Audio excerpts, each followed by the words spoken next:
Bueno, muy buenas tardes. Estamos en la segunda versión del podcast del Libero Sescro y patrocinado por la Universidad de San Sebastián, donde hablamos de seguridad, un tema que ocupa y preocupa a todos y todas las chilenas. Eh, esta semana, bueno, tenemos un invitado muy importante que lo vamos a presentar en un segundito más, pero a modo de introducción, que está vinculado al expertise de nuestro invitado internacional. Esta semana, como suele ocurrir, hemos sido noticiados de delitos graves, pero hay uno en particular que a mí, por lo menos, no lo he conversado con la PIA, pero creo que va a estar de acuerdo, es sumamente preocupante. No es muy común, afortunadamente, pero sí muy preocupante. Con ocasión del robo importante de valores que hubo en la ciudad de Rancagua, tengo entendido que algo así como 20.000 millones de pesos o algo más de los que se ha recuperado son una parte, pero sí están detenidos y con cautelares buena parte de la banda de crimen organizado que perpetró este delito. Bueno, esta semana hemos sabido que un número no despreciable de carabineros colaboraron con los autores intelectuales y materiales del delito que hemos mencionado, estando en servicio. El fiscal ha conseguido la prisión de preventiva, entiendo que para 5 de ellos, y son personas que actuaron, ya se determinará la justicia si como autores, como cómplices, como encubridores, prestándole infraestructura, comunicaciones y permitiendo que teóricamente el crimen fuera menos impune. Afortunadamente no ha sido impune porque buena parte está detenido. Antes de eso, la propia Fiscalía había anunciado que está investigando un probable delito de omisión de información de personeros de la zona de la Policía de Investigaciones. Respecto de ellos, entiendo que no se ha formalizado, pero se está investigando. Entonces era un delito gravísimo en que nos noticiamos que los agentes del Estado destinados a punir el crimen no solo no lo han hecho, sino que han colaborado con la comisión del mismo. Gravísimo. ¿Son hechos excepcionales en Chile? Sí, son excepcionales. ¿Se han repetido un poco más en el último tiempo? Sí, se han repetido un poco más. ¿Ha habido acción rápida en el caso de Carabineros en esta especie para ponerlo a disposición de la justicia? Sí, sí ha habido. Yo creo que es preocupante y ojalá podamos conversar de eso. Hago esa introducción que a mi juicio es un tema muy delicado, muy complejo y hay que atacarlo muy rápidamente para pedirle a Pía que presente a nuestro invitado para este segundo podcast. Así que te dejo la palabra. Hola Jorge, gracias. Y yo quiero presentar a nuestro invitado que es un experto en criminalidad organizada. Y acá, Jorge, yo estoy de acuerdo contigo que esta es una gran noticia en el sentido de que es muy importante, sobre todo porque el crimen organizado, como hemos estado con Douglas acá en la universidad, se alimenta de esta corrupción que probablemente va a ir aumentando en el país a medida que se vaya instalando. Pero presentemos a nuestro invitado para que él nos cuente de esto. Y Douglas Farah es de Estados Unidos y él fue corresponsal investigador de el Washington Post, un diario muy importante de Estados Unidos, muchos años, donde cubrió guerras civiles en Centroamérica, crimen transnacional en Colombia, fue corresponsal en África, tiene mucha experiencia en terreno, ha escrito varios libros respecto al tema, trabajó en Consortium for the Study of Intelligence, donde aprendió cosas de inteligencia, ha hecho varios estudios, fue profesor visitante del Centro de Investigaciones Estratégicas de la Universidad Nacional de Defensa en Washington y actualmente es fundador y presidente de IBI Consultants en Estados Unidos. Habla muy bien el español, así que nos va a contar ahora un poco de de lo que él conoce, de lo que él ha visto y cómo lo ve ahora en Chile y en América Latina. Pero gracias, Douglas, por estar con nosotros hoy día en este capítulo de nuestro podcast en el Libero. Y Jorge, te dejo a ti para que comiences con las preguntas. Muy bien, pues muchas gracias. Yo quiero hacer una pregunta más como introducción, porque sé que Douglas en este tema va a volar con vuelo propio más allá de las preguntas, lo que es muy importante y bueno. Cuando tuvimos la oportunidad de escuchar a Douglas en un simposio que se preparó por CESCRO, yo me acuerdo haber anotado y busqué los papeles de haber leído la postura que él definía el crimen organizado como un fenómeno complejo, en evolución, y que su funcionamiento es aún en parte desconocido. Yo creo que hay tres elementos muy decidores. Entonces me gustaría escuchar a Douglas sobre ese punto u otro que quiera tratar sobre la materia que él investiga con tanta certeza. Te dejo la palabra, Douglas. Muchas gracias. Bueno, primero muchas gracias a ustedes y a la universidad por tener la oportunidad de compartir con ustedes otra vez. Ha sido un privilegio poder estar con ustedes antes y continuar la relación, pues. Yo acabo de publicar en Florida International University un estudio que yo llamo la cuarta ola de la criminalidad internacional en América Latina, porque creo que estamos en un punto nuevo de evolución sumamente rápida, donde estamos viendo cosas que jamás habíamos visto en la región antes, una extensión, un fenómeno doble donde tenemos una consolidación de actores criminales extrarregionales manejando muchas cosas, digamos, en las esferas más altas y abajo una fracturación entre los grupos que están peleando territorio, que es lo que más está afectando Chile en este momento, ¿no? Donde ya vamos entrando tren de Aragua, diferentes grupos. Mi colega Pablo Ceballos ha escrito un libro sobre el virus en sombra que habla del crimen transnacional en Chile, estos fenómenos en evolución, pero hemos pasado ya a una etapa completamente nueva, donde todo está cambiando, los mercados de la droga, la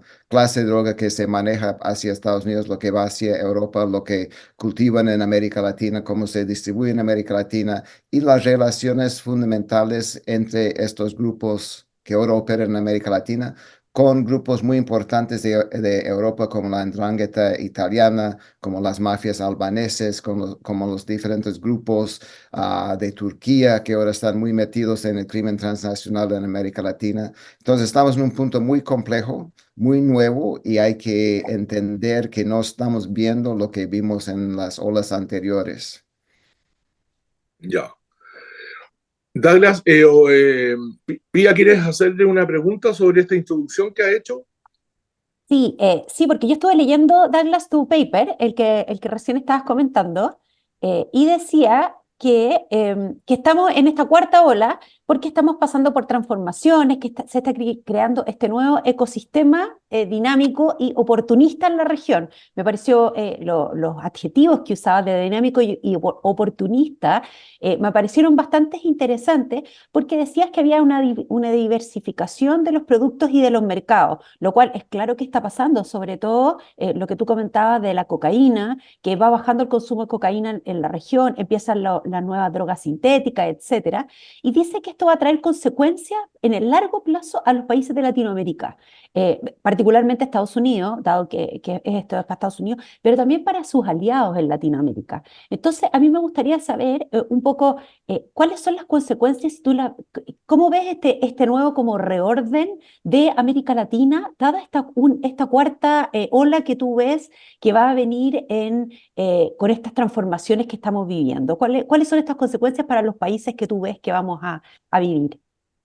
Bueno, primero tal vez defino un poco las primeras tres olas brevemente. Yo creo que la primera ola de crimen transnacional fue Pablo Escobar y su guerra contra el Estado en Colombia y su transformación de drogas a cantidades enormes que viajaban hacia Miami y el Caribe, ¿no?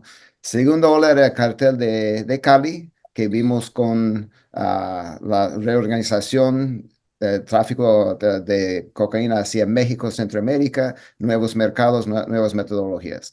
La tercera ola, brevemente, fue, a mi criterio, la llegada de la Revolución Bolivariana, la transformación de las FARC en Colombia como eje fundamental de apoyo al gobierno de Hugo Chávez y ahora de Maduro, y la expansión de estados que se meten directamente en el crimen transnacional, como Venezuela, como Nicaragua, etcétera. Y ahora esta cuarta ola es lo que estamos viendo, es esa diversificación donde estamos viendo ya Estados Unidos no consume la cocaína que consumía antes, ha bajado el 50% el consumo en Estados Unidos, pero ha aumentado mucho en Europa. Entonces los narcotraficantes son empresarios, entonces buscan los mercados cuando el precio está a 17,000 el kilo en Miami y está a 35, 40,000 en España, van a ir a España, ¿no? O sea, y estamos viendo en este fenómeno la llegada, como dije, de los grupos internacionales y hay muchos países que simplemente no están preparados para enfrentar esta nueva ola. Entonces yo creo que el modelo que vamos a seguir, lamentablemente, un poco en países como Chile, Uruguay, Argentina, es un poco el modelo de Ecuador, donde el Estado no está preparado para enfrentar eso. Va a haber un montón de fenómenos violentos muy graves y el Estado sin inteligencia, sin preparación y sin concebir, entender lo que está pasando en el entorno, puede estar golpeado fuertemente. Y vemos ciclos históricos que yo he estudiado durante 40 años, ¿no? O sea, va a haber una ola de violencia casi siempre y después esa ola baja. Y si uno mapea las olas de violencia, son picos muy altos, después bajadas muy rápidas. Y eso es porque los grupos en tierra están peleando territorio y cuando un grupo gana en un territorio, baja la violencia y pasa la violencia al segundo, al próximo territorio, ¿no? Entonces vamos a ver una serie de fenómenos muy complejos. Chile tiene la preparación de su carabineros, de su gente, pero los niveles de corrupción que llegan con esta nueva ola son tremendas y a lo mejor lo que estaba hablando al principio, Jorge, con la entrada, con este nuevo caso de corrupción y de robo, pasa a ser parte de ese nuevo fenómeno de corrupción, esa ola de corrupción que traen estos grupos porque tienen dinero y necesitan cosas específicas y lo van a conseguir. Gracias, Perla. Te quería hacer una pregunta a propósito de lo que acabas de decir. El, el, el modelo negativo en eh, es lo que hemos visto ha ocurrido en estos últimos 10 años en Ecuador, en Ecuador en general, pero particularmente en Guayaquil, ¿no? En su principal puerto. Eh, y la pregunta que uno se hace, tanto en el nivel sudamericano como en el particular nuestro, nuestra preocupación empieza por casa, como se dice acá, es ¿en qué condiciones estamos nosotros como Estado para evitar el riesgo de avanzar a ese contramodelo que ha sido el vacío de poder, la situación absolutamente eh, sin límites en ciertos sectores de Ecuador? ¿Qué estamos haciendo bien para eso? ¿Qué nos falta para eso? Tú que vienes a Chile, yo sé que a veces es dificultoso dar una opinión desde fuera, pero tú has venido mucho y tengo la impresión que ya puedes tener una idea respecto de dónde estamos marcando bien, dónde tenemos que incentivar. Me gustaría conocer tu opinión sobre eso. Bueno, Perdona, Douglas, antes de eso déjame interrumpirte un segundito, porque Jorge, me encanta tu pregunta porque yo me quedé un poco preocupada cuando tú, Douglas, dijiste Ecuador, Chile y Argentina. Para nosotros que nos pongan al lado de Ecuador y Argentina es complejo, porque nosotros, por lo menos en Chile, siempre se ha creído que es como un país que es el buen alumno, que tiene buenas institucionalidades, que entonces de repente estamos al lado de Ecuador y Argentina. ¿Cómo nos ponemos en esa misma situación? Como te pregunta Jorge, me parece súper interesante la pregunta. pues yo tuve la oportunidad de estar en Guayaquil con Pablo Ceballos hace menos de un mes, entonces hemos visto en Guayaquil la situación muy compleja. Yo creo que hay dos cosas y después respondo a pie específicamente lo que tú preguntas. Hay dos cosas fundamentales en entender el fenómeno y en frenar el fenómeno. Uno es el control de las cárceles de los grupos criminales. Ahora las cárceles en la región se han convertido en puntos centrales de control para el narcotráfico, no lugares de castigo, ¿no? O sea, la gente, los capos buscan ahora estar en la cárcel porque es más seguro para ellos y pueden manejar su fenómeno. Entonces yo creo que la violencia que uno ve en Guayaquil se genera desde las cárceles donde están ya algunos de los grupos albaneses, están algunos de los grupos extrarregionales manejando con los grupos locales, los lobos, los choneros, los diferentes grupos que están ahí, el control territorial y la pelea de ahí. Entonces, control carcelario es fundamental de los penales y eso ha enfocado mucho Pablo en su libro sobre el caso específico de Chile y es un fenómeno regional, ¿no? Y el otro es son los puertos mismos. O sea, yo cuando fui a Guayaquil me imaginaba un poco un puerto normal, digamos, ordenado ahí. Y no, son 7 puertos con ríos que entran. Es una situación, digamos, imposible de controlar. Chile no está en esa situación, ¿no? Chile tiene control portuario y tiene muchas ventajas. Pero el gran problema, el gran reto es que en este mundo globalizado, cómo controlar los puertos sin entorpecer el intercambio comercial, ¿no? O sea, cada 10 minutos que uno demora con un container cuesta al dueño Bueno, algo y suben los precios y afecta toda la cadena. Es una cosa que nadie ha solucionado bien todavía. Pero yo creo que Chile está en un punto, yo diría, para mí el fenómeno en Chile es que todavía no hay poca aceptación de la nueva realidad. Yo creo que Chile está en una situación privilegiada, ¿no? O sea, tiene instituciones fuertes, tiene control portuario, tiene muchas ventajas en cuanto a sus puertos, etcétera. Pero, y eso es desde afuera, es una opinión muy personal, creo que hay una falta de aceptar la nueva realidad, ¿no?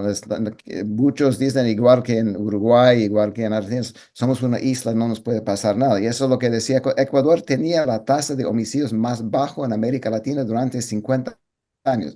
Ahora tiene la tasa más alta, no de América Latina, del mundo. Y es fenómeno de subir de 6 homicidios por 100.000 a 48 en 3 años es escalofriante. Entonces, esa falta de preparación, de aceptación de esa realidad, porque ellos decían lo mismo, somos de Ecuador, somos un país turístico, no tenemos nada, y resulta que en esos vacíos es donde pueden aprovechar. Yo creo que Chile tiene muchas ventajas, está a tiempo de hacer muchas cosas, o sea, yo no creo que la historia está escrita todavía, pero hay que comenzar a diseñar unas estrategias ya para evitar lo que podría venir.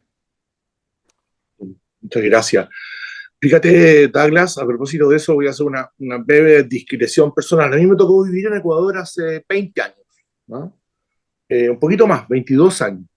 Y por el cargo que yo tenía ahí, me correspondió un par de veces ir a cárceles a ver a chilenos que estaban cumpliendo condena, en fin, una labor más bien de solidaridad con los compatriotas, ¿no?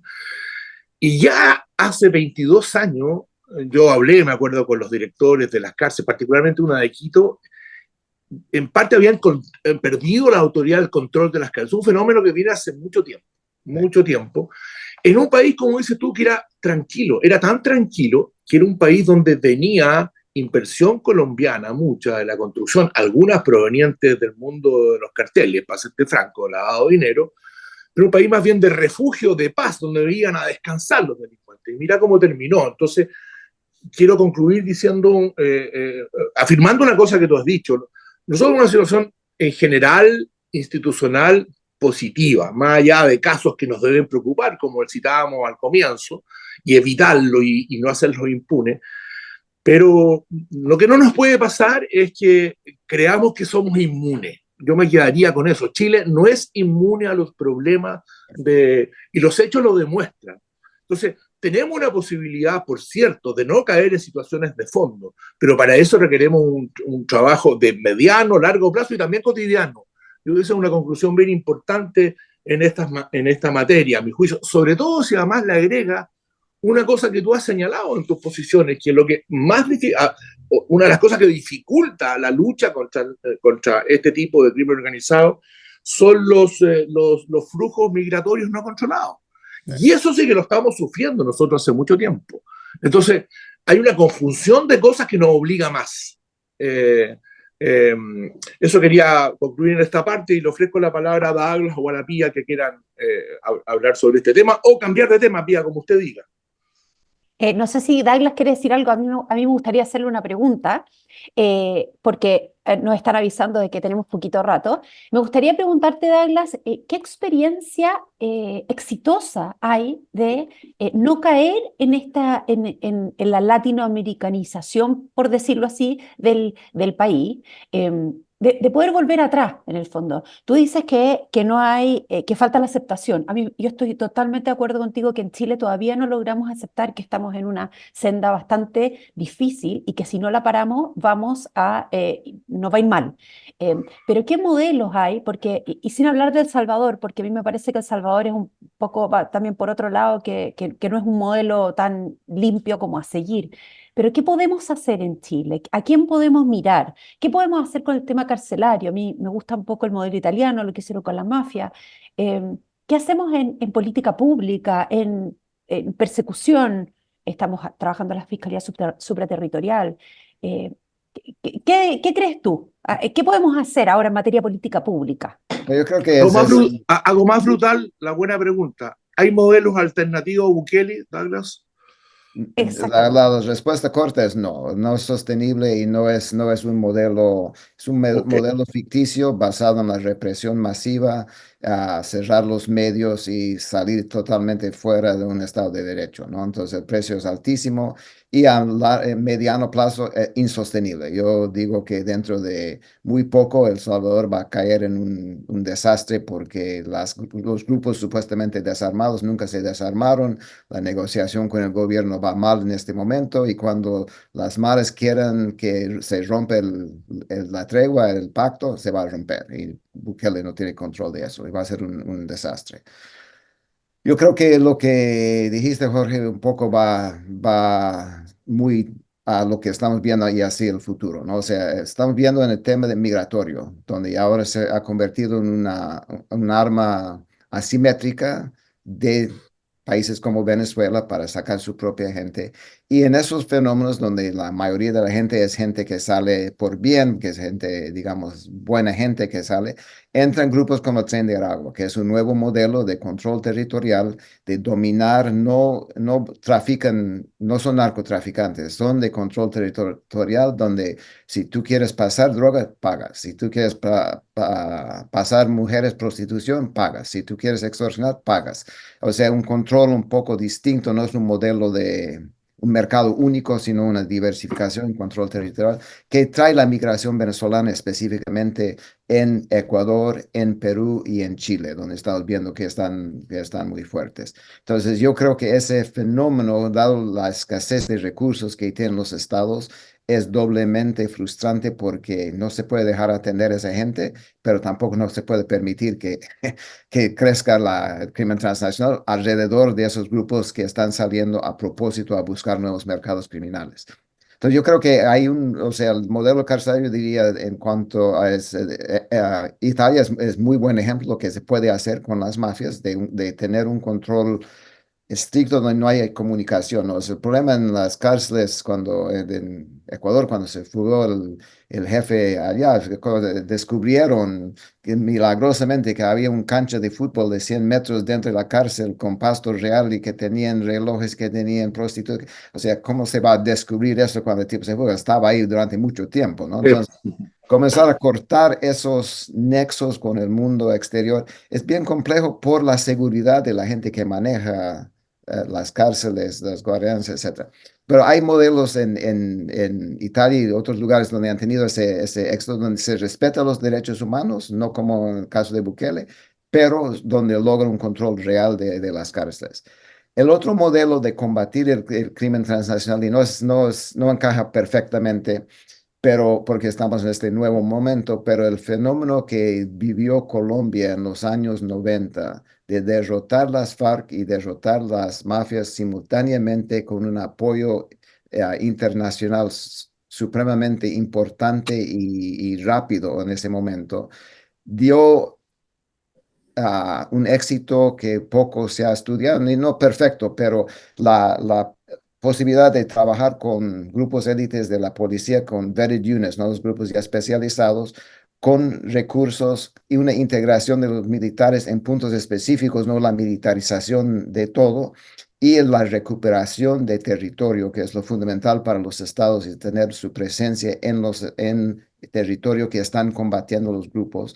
Es un modelo que se puede, donde se puede aprender mucho, ¿no? Estamos en un poco distinto momento, no es cocaína tanto como la sintética, droga sintética, que es mucho más diversificado, digamos.